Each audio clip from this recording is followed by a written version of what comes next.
Hello. Hello नमस्कार। मैं हूं निर्मल, आप सबका विवरण पाठशाला में स्वागत करता हूं। चलिए, कैसे हैं आप लोग? बढ़िया। तो हम क्या पढ़ रहे हैं? देखो, हम लोग पढ़े क्लास टेंथ का, क्लास टेंथ एनसीईआरटी का, एनसीईआरटी का हिस्ट्री का चैप्टर फर्स्ट, जिसका नाम क्या है? The rise of nationalism in Europe. हम लोग क्या पढ़ रहे हैं? The rise of nationalism in Europe पढ़ रहे हैं। ठीक है। देखो, हमारी कहानी आधी कंप्लीट हो चुकी है, आधी कहानी और बची है। हमारी कहानी हमने लास्ट में पढ़ा था कि बैटल ऑफ वाटरलू हुआ है। क्या हुआ? Battle of Waterloo. इस वाटरलू के बैटल में इस एक मिनट रुकिए। हाँ, इस वाटरलू के बैटल में अभी कौन जीत चुका है? कंजर्वेटिव। कंजर्वेटिव के हाथों में क्या आ चुकी है? सारी पावर आ चुकी है। बर्बन डायनेस्टी वापस आ चुकी है। तो बताओ मुझे, अब किसके हाथों में पूरा रूल्स रेगुलेशन सब कुछ होगा? कंजर्वेटिव के हाथों में होगा। और हमने एक और पढ़ा था कि भैया इंडस्ट्रियल रेवोल्यूशन की वजह से एक मिडिल क्लास आ गई है। कौन सी क्लास आ चुकी है? Middle class. वही मिडिल क्लास कैसे थी? लिबरल। ये कैसे थी? लिबरल थी। थे नहीं थी? बिल्कुल बिल्कुल लिबरल थी ये। तो मतलब कहीं ना कहीं ये लिबरल क्या किसकी बात करेगी? नेशनलिज्म की। वह कंजर्वेटिव बात करेंगे कि हमारा ट्रेडिशन पुराना बना रहे। पर इसी को लेकर क्या होगी? लड़ाई। वो इस लड़ाई को मजबूत बनाने के लिए क्या आएंगे? एक नए नए रेवोल्यूशनरी आएंगे। क्या आएंगे? नए नए रेवोल्यूशनरी आएंगे। ठीक है, चलो।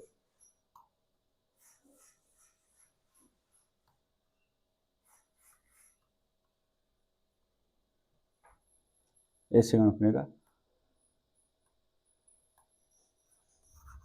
अब क्या आएंगे? नए नए रेवोल्यूशनरी आएंगे। ठीक है, चलो। तो एक रेवोल्यूशनरी आएंगे सबसे पहले। फोटो में दिख रहा है आपको। कौन है ये? गियोसेप्पी मेजरी है। कौन है ये? गियोसेप्पी मेजरी। इनके बारे में पढ़ेंगे ना। ऐसा माना जाता है इटली के अंदर जो रिवोल्यूशन की क्रांति, सॉरी, जो रिवोल्यूशन की शुरुआत हुई थी, वो किसने करी थी? गियोसेप्पी मेजरी ने की थी। किसने की थी? गियोसेप्पी मेजरी। चलो, किस प्रकार से इन्होंने रिवोल्यूशन किया, पहले इनके बारे में थोड़ी सी इन्फॉर्मेशन लेते हैं। इनका जन्म कब हुआ था? गेनुआ में। कब हुआ था? 1805 में। ठीक है। अब देखो, इनका जन्म हुआ, कुछ सालों के बाद इन्होंने एक सीक्रेट सोसाइटी जन्म कर, हाँ मतलब जन्म का तुरंत बाद नहीं, मतलब जब 21-22 के उस समय इन्होंने एक कार्बोनरी नाम की सीक्रेट सोसाइटी ज्वाइन कर ली। लेकिन इसी सीक्रेट सोसाइटी के जरिए वो लोग कहाँ जाते हैं? लिगुरिया। लिगुरिया जाते हैं। लिगुरिया में क्या करते हैं? ये रिवोल्ट करते हैं। क्या करते थे? रिवोल्ट। जिसकी वजह से 24 साल की आयु में इनकी क्या हो जाती है? जेल। सुनो सुनो सुनो, फिर से बोल रहा हूँ। गियोसेप्पी मेजरी, इनका जन्म हुआ गेनुआ में। ये कार्बोनेरी नाम की सीक्रेट सोसाइटी को ज्वाइन करते हैं। किसको? सीक्रेट सोसाइटी को ज्वाइन करते हैं। और बाद में एक लिगुरिया नाम की जगह पे क्या करते हैं? रिवोल्ट। जिसकी वजह से 24 साल की एज में इनको हो जाती है जेल। बाद में ये दो सीक्रेट सोसाइटी बनाते हैं। एक का नाम है एक का नाम है यंग इटली, जो बनती है मेर्सिलिस में। और दूसरे का नाम है यंग यूरोप, जो बनती है बन में। कौन कौन सी बनती है? एक यंग इटली बनती है मार्शलिस में, और एक कौन सी बनती है? यंग यूरोप, जो कहां पर बनती है? बन में। समझ में आया? यंग इटली और यंग ग्रुप। बाद में इसी सोसाइटी में अलग अलग लोग इसमें जुड़ जाते हैं, जिसे कुछ जर्मनी के, फ्रांस के, स्विट्जरलैंड के लोग इसमें आके जुड़ते हैं। और इसी को देखते हुए अलग अलग क्या बनने लगती है? जर्मनी इन जगहों पे क्या बनने लगती है? सीक्रेट सोसाइटी बनने लगती है। ठीक है। फिर मेटरनिस भी बोलता है कि भैया ये क्या है? The most dangerous enemy of our social order. कौन बोलता है? ये मेटरनिस बोलता है ना। बाद में जब बहुत सारी सीक्रेट सोसाइटी बनने लग गई, अब ये लोग क्या करेंगे? ये लोग बात करेंगे किसकी? नेशनलिज्म की। ये किसको फैलाएंगे? लिबरलिज्म को फैलाएंगे। ये बात करेंगे किस प्रकार से हमें लिबरल होना चाहिए और हमें किस प्रकार से कंजर्वेटिव को खत्म करना चाहिए। जिसकी वजह से क्या बनती है? अलग अलग सीक्रेट सोसाइटी बनती है, बहुत सारी सीक्रेट सोसाइटी बनती है। लेकिन मुख्यतः हम गियोसेप्पी मेजरी से शुरुआत करते हैं, इसलिए हमने सबसे पहले किसकी पढ़ी? गियोसेप्पी मेजरी की। कौन कौन सी है? यंग इटली है और यंग यूरोप है। चलो, इतना क्लियर है। चलो आगे बढ़ते हैं। अब आगे देखिए, अब बारी आती है किसकी, रेवोल्यूशन की। ठीक है, किसकी बारी आती है, रेवोल्यूशन की, क्योंकि भाई साहब अब एक क्रांति स्टार्ट होने वाली है।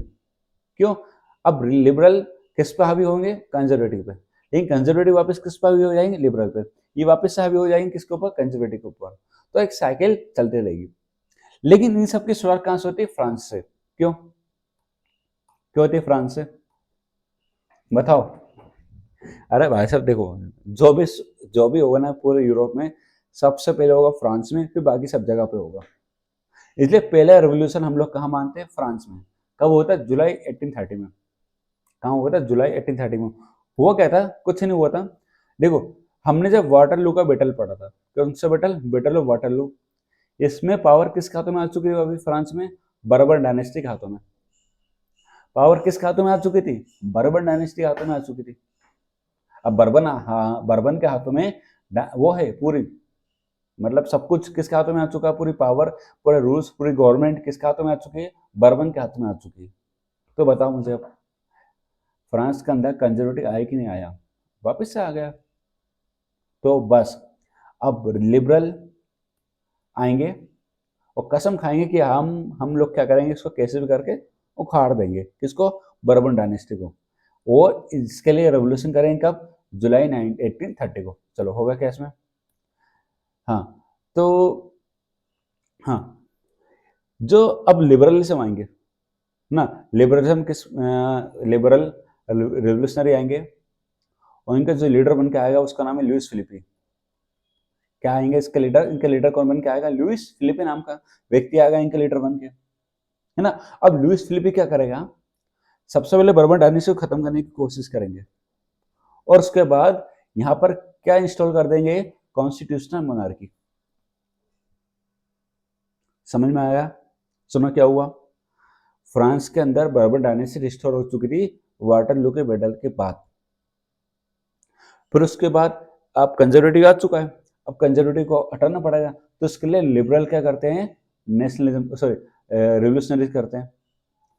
अब जिसमें होता है लुइस फिलिपी, लुइस फिलिपी क्या स्टैब्लिश कर देते हैं, कॉन्स्टिट्यूशनल मोनार्की। जब ये सब चल रहा होता है तो ऑस्ट्रिया, कहाँ का, ऑस्ट्रिया का चांसलर होता है, मतलब क्या बोलते हैं उसको, संचालक वगैरह पता नहीं कुछ बोलते, चांसलर बोलते हैं, क्या बोलते हैं उसको, देख लेना एक बार ना। उसका नाम है डुके, क्या नाम है उसका, डुके। इसका नाम है डुके मेटरनिस। ठीक है, डुके मेटरनिस ये बोलता है कि यदि फ्रांस को सर्दी, सॉरी, फ्रांस जीतता है तो पूरे यूरोप को सर्दी होती है। ऐसा क्यों बोला उसने, अरे भाई साहब जो भी होता है ना फ्रांस से होता है पूरे, मतलब ये मानो कि पूरे रेवोल्यूशन की जड़ क्या है, फ्रांस है। अपन ने देखा नेपोलियन कहाँ से आया, फ्रांस से आया। फ्रेंच रेवोल्यूशन की स्टार्ट कहाँ से, फ्रांस से। और यूरोप में जो रेवोल्यूशन हो रहा है वो कहाँ से स्टार्ट हो रहा है, फ्रांस से। कहीं ना कहीं कहाँ से इंस्पायर है, फ्रांस में। वही 1792 के समय फ्रांस के अंदर क्या आ चुका था, रिपब्लिक सिस्टम, वापस से नेपोलियन आता है, बर्बाद कर देता है। फिर लुइस फिलिपी आएगा, कॉन्स्टिट्यूशन मोनार्की लेकर आएगा यहाँ पर। तो इस तरह से उबड़ खाबड़, मतलब ऊपर नीचे होता रहेगा फ्रांस में पूरा। ठीक है, इसलिए डुके भैया ने कहा कि फ्रांस अब सीखता है तो पूरे यूरोप को सर्दी होती है। चलो आगे बढ़ते हैं। चलो, अब इसी जुलाई रेवोल्यूशन के बाद, इसी जुलाई रेवोल्यूशन के बाद बेल्जियम में एक क्रांति की चिंगारी उठती है। अच्छा, बेल्जियम कहा था, सुनो, ये अपना फ्रांस, यहाँ पर आपने देखा था बेल्जियम किसके अंडर में था, यूके किंगडम ऑफ नेदरलैंड।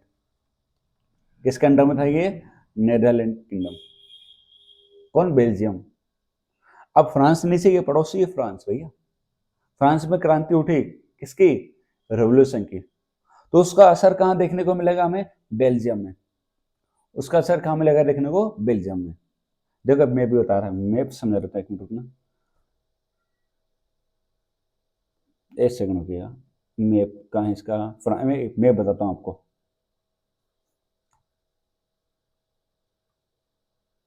ये देखो, ये रहा अपना मैप। इस मैप को थोड़ा सा क्लियर देखो, इसको देखो मैप को।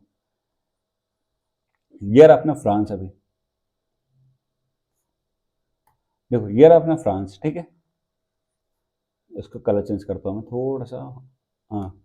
ये अपना फ्रांस है, ऊपर देखो ये रहा बेल्जियम, ये रहा अपना बेल्जियम, ठीक है। अभी फ्रांस के अंदर जुलाई 1930 में क्या होता है, रेवोल्यूशन होता है 1830 में। उसके बाद रेवोल्यूशन कहाँ होता है, बेल्जियम में। तो मतलब इस वर्ल्ड की चिंगारी कहाँ उठती है, बेल्जियम में भी उठती है। और बेल्जियम किसके अंडर में था, नेदरलैंड में। देखो मैंने पढ़ाया बताया, ये रहा, ये यहीं लिखा हुआ, कहीं मत जाओ, ये लिखा देखो, किंगडम ऑफ नेदरलैंड। कब हुआ था ये, जब ट्रीटी ऑफ वियना हुई थी 1815 में, वाटरलू के बैटल के बाद इन्होंने आपस में एरिया बांट लिए थे, और बेल्जियम वाला एरिया भी बांटा था, जो किसके पास चला गया था, नेदरलैंड के पास चला गया था। किसके पास गया था ये, नेदरलैंड के पास। ठीक है, इतना आसान में। चलो वापस आते हैं उसके ऊपर ही।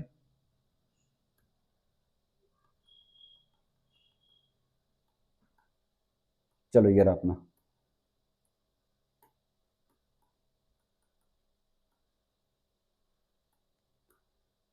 तो इतना समझ में आएगा। अब बेल्जियम भी किसके हाथों से जा चुका है, नेदरलैंड के हाथों से जा चुका है। चलो अब हमें पढ़ना है next, Greek war of independence. क्या पढ़ना है, ग्रीक वॉर ऑफ इंडिपेंडेंस। चलो क्या हो रहा है ग्रीक के अंदर, चलो ग्रीक में किसका रोल था पूरा, ग्रीक में रोल था भैया ऑटोमन एम्पायर का। किसका रोल था ग्रीक के अंदर, ऑटोमन एम्पायर का रोल था। और ग्रीक उस समय किसके अंडर में था, रसिया। किसके अंडर में था, रसिया के। ठीक है, सुनो, ऑटोमन एम्पायर रूल कर रहा है, और ऑटोमन एम्पायर किसका है, पूरा मुस्लिम समाज का, सॉरी मतलब कहीं ना कहीं मुस्लिम और ज्यादा इस्लामिक धर्म को मानते हैं ना ऑटोमन एम्पायर। दूसरा, यहाँ पर कौन रूल कर रहा है, रसिया। तो बताओ ग्रीस के ऊपर किसका डोमिनेंस जमेगा, रसिया का। किसका डोमिनेंस जमेगा, रसिया का जमेगा। तो बस इन ऑटोमन एम्पायर से रसिया से छुटकारा पाने के लिए यहाँ पर लड़ाई स्टार्ट होती है, कहाँ पर, ग्रीक में। बाद में ग्रीक कहाँ से जाता है, बाल्कन स्टेट में, तो पढ़ाऊंगा ना अभी। कब लड़ाई हो जाती स्टार्ट, 1821 में, 1821 में लड़ाई स्टार्ट हो जाती है। फिर उसके बाद यहाँ के बड़े बड़े पोइट, बड़े बड़े कलाकार ये बोलते हैं कि ग्रीस, अरे भाई साहब ग्रीस से तो पूरे यूरोप सिविलाइजेशन की शुरुआत हुई थी। क्या बोलते हैं ये लोग, ग्रीस से ही पूरे यूरोप की पूरे यूरोप कल्चर की शुरुआत होती है। इसलिए ग्रीक को क्या मानते हैं ये लोग, क्रेडल ऑफ यूरोप सिविलाइजेशन। क्या मानते हैं, क्रेडल ऑफ यूरोपियन सिविलाइजेशन। क्यों मानते हैं, समझ में आएगा। अच्छा लड़ाई क्यों स्टार्ट हुई, ग्रीक जो अंडर में ऑटोमन एम्पायर है, इससे आजादी के लिए 1821 में रिवॉल्ट स्टार्ट हो जाता है, जिसमें ग्रीक कल्चर, पोइट, आर्टिस्ट ये लोग बोलते हैं कि भाई ग्रीस से पूरा यूरोप सिविलाइजेशन की क्या होती है, शुरुआत होती है। ठीक है, बाद में एक इंग्लिश पोइट आता है जिसका नाम है लॉर्ड बायरन। लॉर्ड बायरन भैया फंड ऑर्गेनाइज करते हैं, लड़ाई में भाग भी लेते हैं, लेकिन फीवर की वजह से 1824 में इनकी मृत्यु हो जाती है। कौन है, लॉर्ड बायरन। बाद में ट्रीटी होती है, कॉन्स्टेबल की ट्रीटी, जो कब होती है 1832 में, और ग्रीस को आज़ादी मिल जाती है। बस इतनी सी कहानी ग्रीस की। हम 3 कहानी पढ़ चुके हैं, कौन कौन सी, तो हम लोग पढ़ चुके हैं अभी तक जुलाई 1830, उसके बाद आपका क्या आ गया, हाँ उसको आपने पढ़ा Belgium, then after we start Greece. हमने 3 कहानियां पढ़ चुके हैं, इतना समझ में आया। और गियोसप्पी के बारे में हमने थोड़ी सी जानकारी ले ली है। आगे बढ़ते हैं आप, चलो अब बात करते हैं the romantic imagination and national feeling.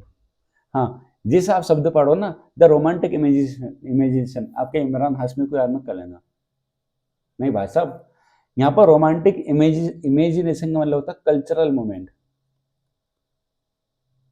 क्या मतलब होता है, कल्चरल मूवमेंट।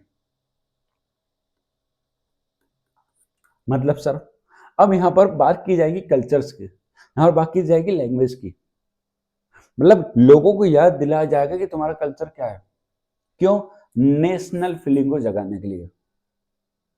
नेशनल फीलिंग को जगाने के लिए उनको बताया जाएगा कि भाई साहब आपका कल्चर क्या है, आपका लैंग्वेज क्या है, आपका मतलब आप किस कल्चर को फॉलो करते हो, आपके ग्लोरिफिकेशन ऑफ कल्चर की बात की जाएगी यहाँ पर। कहाँ पर, यूरोप के अंदर। तो सुनो क्या होता है, कुछ लोगों का मानना था कि भाई साहब आप कितनी भी लड़ाई कर लो, जितना भी कितना भी युद्ध कर लो, आप कभी भी नेशनल फीलिंग नहीं ला पाओगे।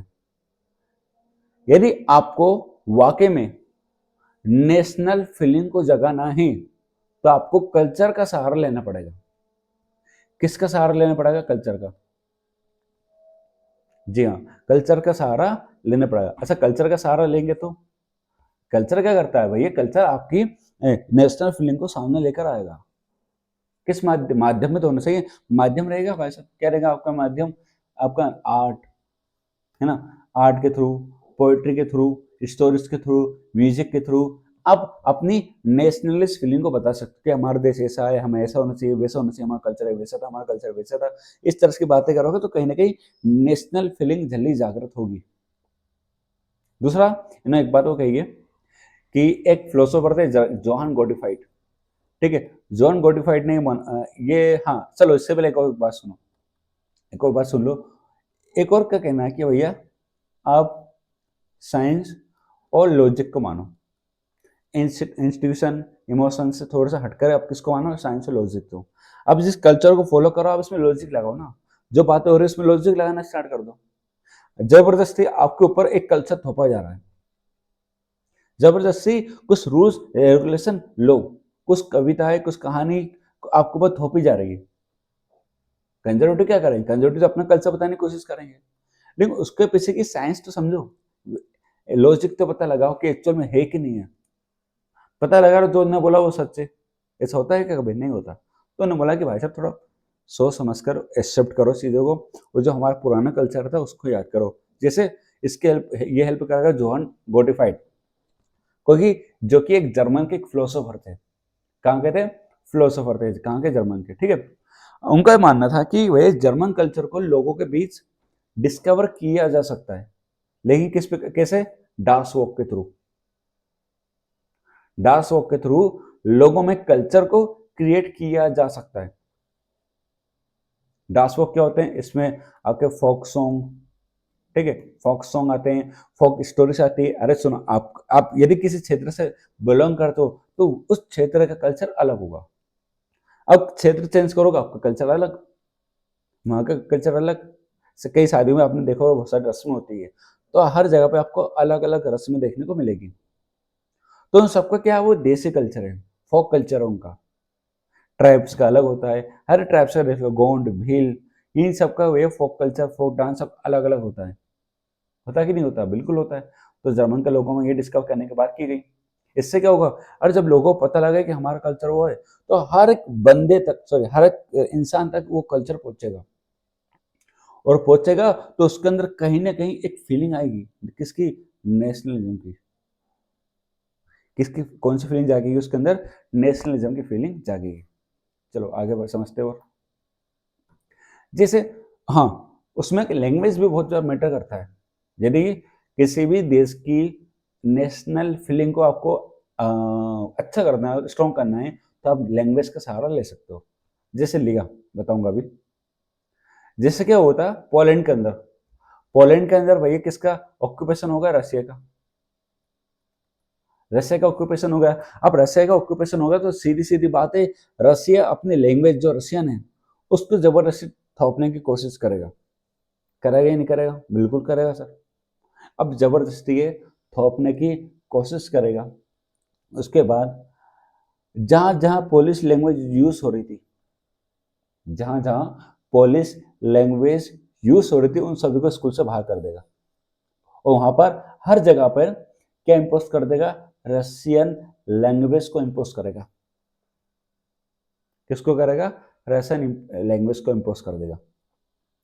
फिर आगे कहानी देखो। 1831 में ये लोग कोशिश करते हैं कि हम किसी भी करके रशियन रूल को हटा दें, खत्म करने की कोशिश करें, लेकिन बार बार अब रशिया वाले भाई साहब, पोलैंड वाले दबा पाएंगे क्या उनको? वही बताओ मुझे। नहीं दबा पाएंगे। पोलैंड वाले पीछे कोशिश भी नहीं कर पाएंगे इतनी अच्छे से। तो कोशिश करते हैं, लेकिन बाबा इनको सप्रेस कर दिया जाता है ना। फिर भैया ये लोग क्या करते हैं? चर्च गैदरिंग वगैरह करते हैं, है ना। उसके ऊपर ये लोग जितने भी रिलीजियस इंस्ट्रक्शन होते हैं, दिशा निर्देश होते हैं धर्म को लेकर, सारा किस लैंग्वेज में देते हैं? पोलिश। सब कुछ किस लैंग्वेज में देते हैं? ये लोग पोलिश लैंग्वेज में देते हैं। बट लेकिन क्या होते हैं? आर्मी आती है रशिया की, और सबको पकड़ के जेल में डाल देती है और बाद में पनिशमेंट देती है कि आपने रशियन लैंग्वेज का प्रीच कैसे दिया, मतलब आपने लैंग्वेज का वॉलेशन किया है। इस चक्कर में क्या कर देते हैं भाई साहब, सबको जेल में डाल देते हैं। भाई लड़ाई कंटिन्यू रहती है, वो लैंग्वेज उनका सबसे बड़ा हथियार होता है इस लड़ाई का। लैंग्वेज क्या होता है, लैंग्वेज उनकी इस लड़ाई का सबसे बड़ा क्या होता है, हथियार होता है। चलो आगे देखते हैं। अब बात करते हैं हंगरशिप, हार्डशिप एंड पॉपुलर रिवोल्ट। चलो छोटी सी कहानी, ज्यादा बड़ी नहीं। सुनो क्या हुआ था। अब यूरोप के अंदर क्या बढ़ती जा रही पॉपुलेशन, क्या बढ़ती जा रही पॉपुलेशन। अब पॉपुलेशन बढ़ेगी तो बताओ मुझे, अब पॉपुलेशन बढ़ेगी गांव के अंदर, शहरों के अंदर, सभी जगह पॉपुलेशन बढ़ेगी। अब गांव के अंदर रोजगार तो है नहीं, गांव के अंदर क्या नहीं है, रोजगार नहीं है, तो सारे गांव के लोग कहाँ शिफ्ट हो जाएंगे, शहर की तरफ। कहाँ शिफ्ट हो जाएंगे, शहर की तरफ। अब शहर में शिफ्ट हो जाएंगे बेचारे, तो शहर में क्या बढ़ेगा, स्लम एरिया बढ़ेगा। और शहरों में फिर एक प्रॉब्लम आएगी, किसकी, फूड शॉर्टेज की। किसकी कमी आएगी, फूड शॉर्टेज की। बोलो आएगी कि नहीं आएगी, अवश्य आएगी। मतलब पॉपुलेशन बढ़ती जा रही है यूरोप की, और सारे गांव वाले कहाँ शिफ्ट हो रहे, शहर की तरफ। तो शहर की पॉपुलेशन बढ़ती जा रही है। अब पॉपुलेशन बढ़ेगी उतना खाना, अब डिमांड बढ़ेगी उतना खाना, डेवलप प्रोडक्शन नहीं हो पा रहा है। जब खाने उतना नहीं है, ऊपर से पॉपुलेशन बढ़ेगी तो फूड शॉर्टेज बढ़ेगी। अब फूड शॉर्टेज बढ़ेगी तो क्या होगा, हंगामा टाइप का होगा। होगा कि नहीं होगा, बिल्कुल होगा। हंगामा टाइप का होंगे तो सारे लोग क्या आ जाते हैं, इस पे रोड पे जाते हैं। और सारे सॉरी माफी चाहता हूँ ना, सारे नहीं, सारे सारे लोग रोड पे आते हैं, हंगामा करते हैं। और उसके बाद भाई साहब ये जाते हैं लुइस फिलिपी के पास। लुइस फिलिपी पहली फुर्सत में भाग जाता है। मतलब फ्रांस के आसपास की कहानी पढ़ें तो लुइस फिलिपी क्या होता है, सबसे पहले भाग जाता है। मतलब देखो आप, कितना बड़ा हंगामा हुआ होगा लोगों को के बीच खाने को लेकर। बस लुइस फिलिपी यहाँ से भाग जाता है। लुइस फिलिपी के जाने के बाद, लुइस फिलिपी जाने के बाद सॉरी क्या क्या हुआ, हाँ देखो पॉपुलेशन बढ़ी है, ठीक है, पॉपुलेशन बढ़ चुकी है। लुइस फिलिपी भाग चुका है। मतलब पॉपुलेशन बढ़ी तो खाने की कमी, खाने की कमी होगी तो हंगामा हो गया, हंगामा होने की वजह से लुइस फिलिपी भाग गया। अब पावर कौन संभालेगा, तो पावर संभालेगी अब नेशनल असेंबली। किसका, तो सॉरी एक मिनट माफी चाहता हूँ, थोड़ा सा सही नहीं लिखा रहा है ना। अब पावर यहाँ पर किसके हाथों में आएगी, नेशनल असेंबली के हाथों में पावर आ जाएगी। बस अब नेशनल असेंबली इसके बाद क्या करेगी, इसके बाद क्या होगा, क्या उनको अधिकार मिलेंगे, क्या उनको रोजगार मिलेगा। कोई पॉपुलेशन बढ़ी मतलब रोजगार की जरूर कमी हुई होगी, है ना। रोजगार के लोगों को पैसा नहीं होगा तो लोगों को खाना भी महंगा लगा होगा, मतलब खाने को लेकर महंगाई भी बढ़ गई है, खाना कम भी हो गया है। अब लुइस फिलिपी भाग चुका है। अब लुइस फिलिपी भाग गया तो पावर किसके हाथों में आ चुकी है, नेशनल असेंबली के हाथों में आ चुकी है। तो क्या अब नेशनल असेंबली क्या किस प्रकार से कैसे क्या संभालेगी, ये हम पढ़ेंगे नेक्स्ट क्लास में, ठीक है। अब नेक्स्ट क्लास में आपको 3 चीजें पढ़ा दूंगा मैं। एक तो ये पढ़ा दूंगा आपको, ठीक है। उसके बाद इटली का यूनिफिकेशन पढ़ेंगे, जर्मनी का पढ़ेंगे, ब्रिटेन का, और लास्ट में नेशनलिज्म इंपीरियलिज्म क्या होता है ये पढ़ेंगे, ठीक है। एक क्लास शुरू होगी जिसमें हम सारा चैप्टर खत्म कर देंगे, ठीक है। चलिए फिर मिलते हैं आपसे नेक्स्ट क्लास में, और नेक्स्ट क्लास में हम लोग पढ़ेंगे ये the rise of nationalism Europe. चलिए फिर मिलते हैं नेक्स्ट क्लास में। Thank you very much. जय हिंद, जय भारत।